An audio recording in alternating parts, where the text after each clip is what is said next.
પાદરા નગરપાલિકાની સામાન્ય સભા મળી, જેમાં વર્ષ 2026-27નું બજેટ મંજૂર કરવામાં આવ્યું છે। પાદરા નગરપાલિકાની સામાન્ય સભા પ્રમુખ સ્વામી મહારાજ ટાઉન હોલ ખાતે મળી હતી, જેમાં પાદરાના વિકાસના કામો પર ચર્ચા થઈ અને તેને મંજૂર પણ કરવામાં આવ્યા છે। પ્રમુખ અને ઉપપ્રમુખની અધ્યક્ષતામાં આ સામાન્ય સભાની બેઠક મળી હતી। વર્ષ 2026-27નું બજેટ સર્વાનુમતે મંજૂર કરવામાં આવ્યું। ચૂંટાયેલા નગરસેવકો માટેની લગભગ 5 વર્ષના કાર્યકાળની આ છેલ્લી મીટિંગ હતી। જોકે 15મી માર્ચે પાલિકાની ટર્મ પૂર્ણ થતા પાલિકામાં વહીવટદાર પણ મૂકવામાં આવ્યા છે, જેનો ચાર્જ વડોદરા પ્રાંત ઓફિસરને સોંપવામાં આવ્યો છે। 59 કરોડ 69,83,000નું બજેટ મંજૂર કરવામાં આવ્યું। મળેલી સામાન્ય સભામાં સદસ્યો અને વિવિધ વિભાગના અધિકારીઓ ઉપસ્થિત રહ્યા હતા।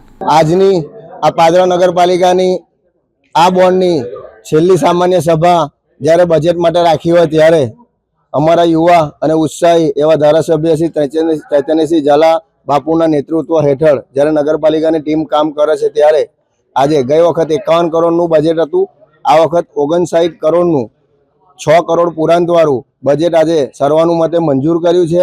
અને 1 થી 30 મુદ્દા જે પાદરાના નગરના વિકાસલક્ષી હતા એ પણ આજે સર્વાનુમતે મંજૂર કર્યા હોય ત્યારે અને 15 ચેર પરના મુદ્દા એ પણ સર્વાનુમતે મંજૂર થયા હોય ત્યારે આગામી સમયમાં ટૂંક જ સમયમાં પાદરા નગરપાલિકામાં વિકાસની હરણમાળા જે અત્યાર સુધી ચાલતી આવી છે એ પણ ચાલતી આવશે અને ટૂંક જ સમયમાં જાસપુર રોડ 4.5 કરોડના ખર્ચે જે બનવાનો છે એનું ખાતમુહૂર્ત, રામેશ્વર તળાવ 1.25 કરોડના ખર્ચે જે વોલ બનવાની છે, છિપ્પાડ અંબાજી મંદિરથી સામરકુવારો આરસીસી રોડ 85 લાખના ખર્ચે સારેજા જે સોલર સિસ્ટમ નાખવાની છે અને પાદરાનો પ્રાણ પ્રશ્ન જે 33 કરોડ રૂપિયાના ખર્ચે ગુજરાત સરકાર દ્વારા ગટરનું ખાતમુહૂર્ત આ ટૂંક જ સમયમાં ખાતમુહૂર્ત થશે।